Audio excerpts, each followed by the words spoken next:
The afternoon sun beat down on the crowded city bus as it made its way through downtown. Margaret Williams, a 52-year-old hospital administrator, stepped onto the bus after a long shift, her scrubs still crisp despite the exhausting day. She had just finished overseeing a critical surgery and was looking forward to getting home to her family. As she paid her fare and turned toward the seats, a loud voice cut through the ambient chatter. "Excuse me, you need to move to the back," said Richard Henderson, a middle-aged man in an expensive suit, blocking her path to an empty seat near the front. His face was twisted with entitlement as he gestured dismissively toward the rear of the bus. Margaret looked at him calmly. "Sir, there's an empty seat right here. I've had a long day at work." "I don't care where you work," Richard snapped, loud enough for other passengers to hear. "People like you belong in the back. Now move." The bus fell silent. Several passengers shifted uncomfortably, but no one spoke up.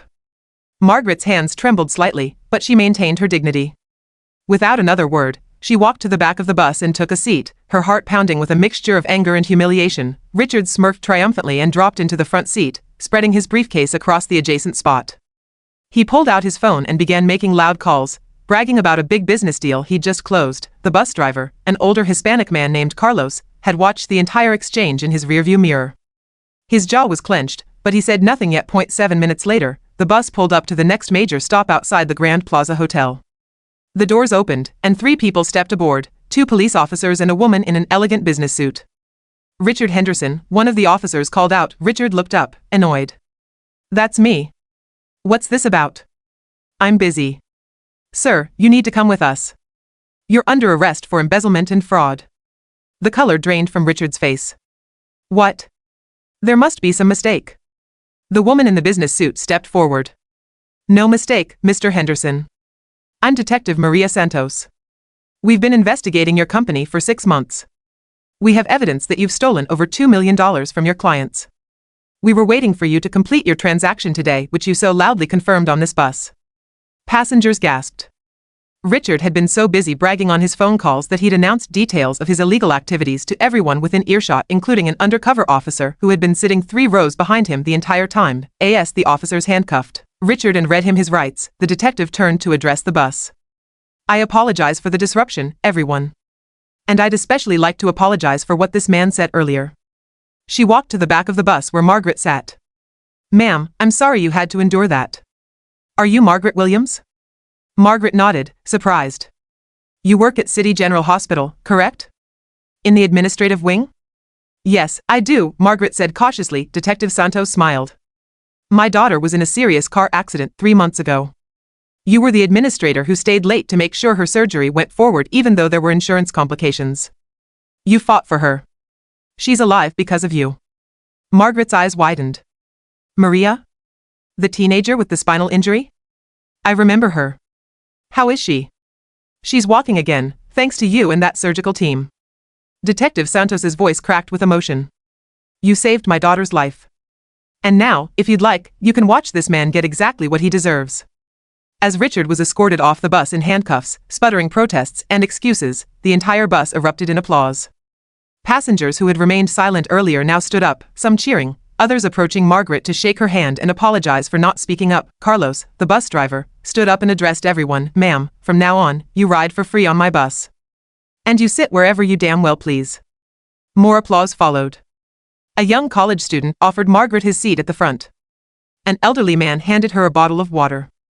A mother with 2 children thanked her for her grace under pressure, but the story didn't end there. The incident was witnessed by several passengers who recorded parts of it on their phones.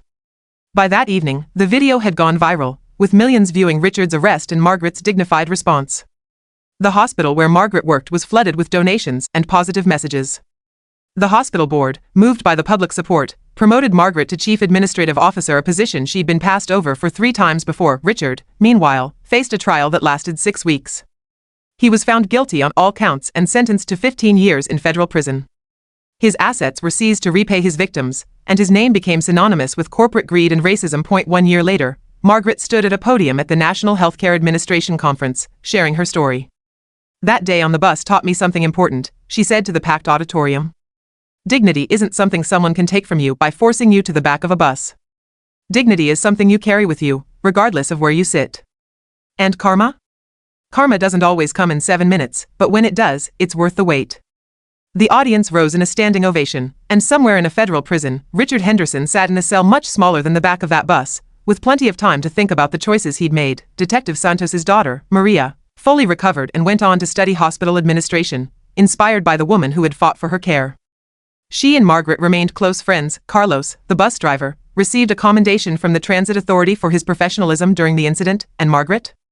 She used her new position to implement anti-discrimination training across the hospital system and established a foundation to help patients who faced insurance barriers, ensuring that what she'd done for one young girl could now help thousands. Sometimes, justice takes years. But sometimes, it takes exactly 7 minutes. Margaret Williams stood in her corner office on the 10th floor of City General Hospital, overlooking the bustling city below. As chief administrative officer, she had transformed the hospital's culture, but she never forgot that day on the bus. The framed newspaper article on her wall, From Back of the Bus to Boardroom, Margaret Williams' Inspiring Journey, served as a daily reminder. Her phone buzzed. It was an unknown number. Ms. Williams? This is Warden Patricia Coleman from Federal Correctional Institution Oakdale. I'm calling about inmate Richard Henderson. Margaret's heart skipped a beat. She hadn't heard that name in years. He's requested to meet with you. He's eligible for parole in 6 months and claims he has something important to tell you. You're under no obligation to accept. Margaret closed her eyes, remembering that humiliating day. I'll think about it. That evening, Margaret sat at her dining table with her husband, James, and their 2 daughters. Mom, you don't owe that man anything, said her oldest daughter, Keisha, now a law student. He tried to humiliate you. But Margaret's youngest, Tanisha, who was studying social work, had a different perspective. Maybe he's changed, Mama. Isn't that what we believe in? Redemption? James squeezed Margaret's hand. Whatever you decide, we're with you. Margaret walked through the security checkpoint, her heels clicking against the linoleum floor.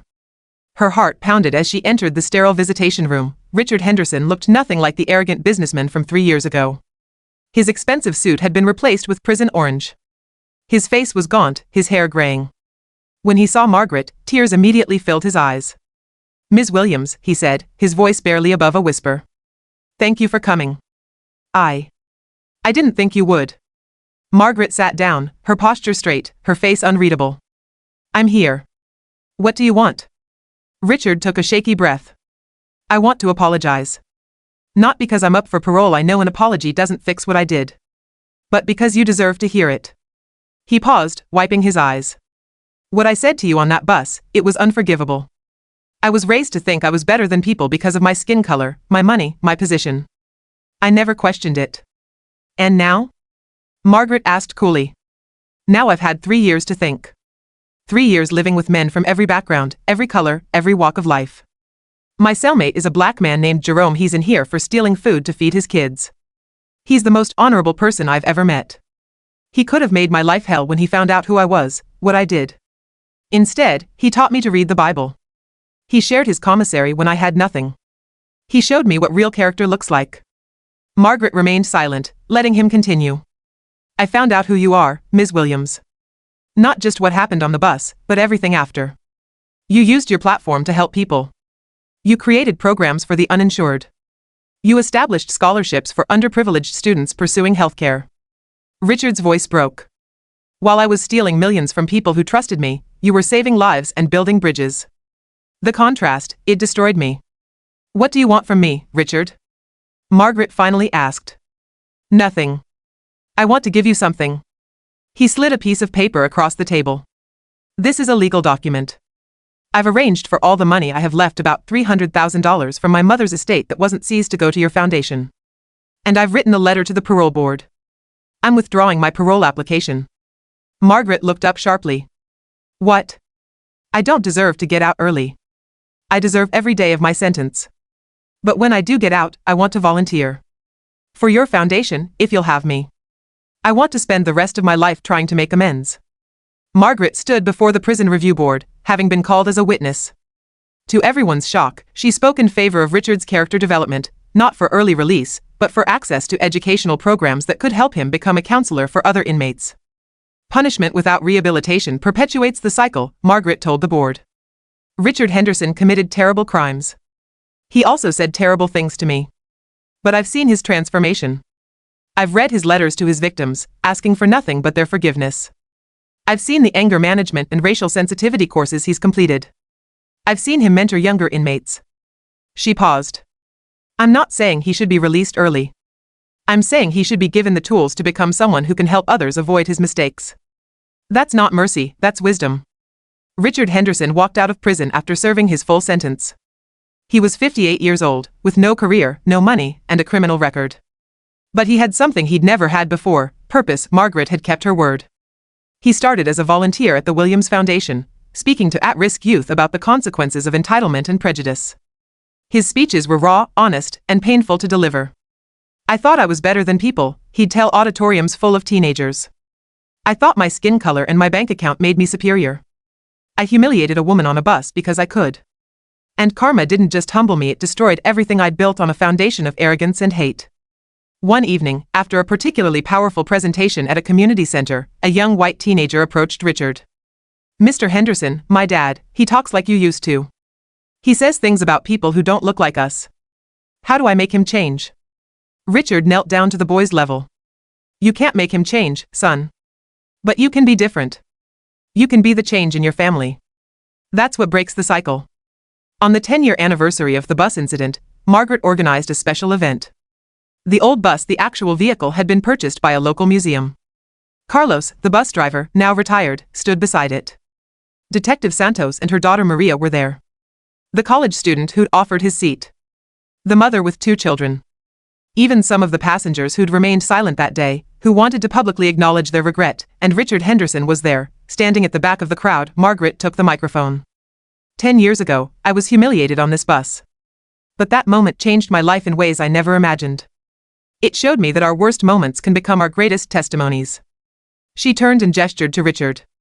Come up here, Richard. Reluctantly, he walked to the front. The crowd murmured. This man tried to break me, Margaret said. Instead, he broke himself. And in breaking, he found the courage to rebuild, not as the man he was, but as the man he needed to become. That's the real lesson. Not that karma punishes, but that transformation is always possible. She extended her hand to Richard.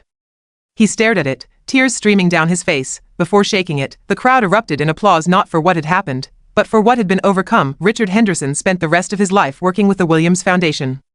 He never remarried, never pursued wealth again. He lived simply, spoke honestly, and dedicated every day to atonement. Margaret Williams went on to serve on the boards of multiple civil rights organizations. She wrote a best-selling book titled The Back of the Bus, Finding Grace in the Face of Hate. And every year, on the anniversary of that day, they would meet at that bus, now a museum exhibit, and share their stories with school groups, teaching children that hatred can be unlearned, dignity can never be taken, and redemption is a lifelong journey. The plaque on the bus read, From 7 minutes of karma to a lifetime of change. This is where 2 people's stories collided and both were transformed forever.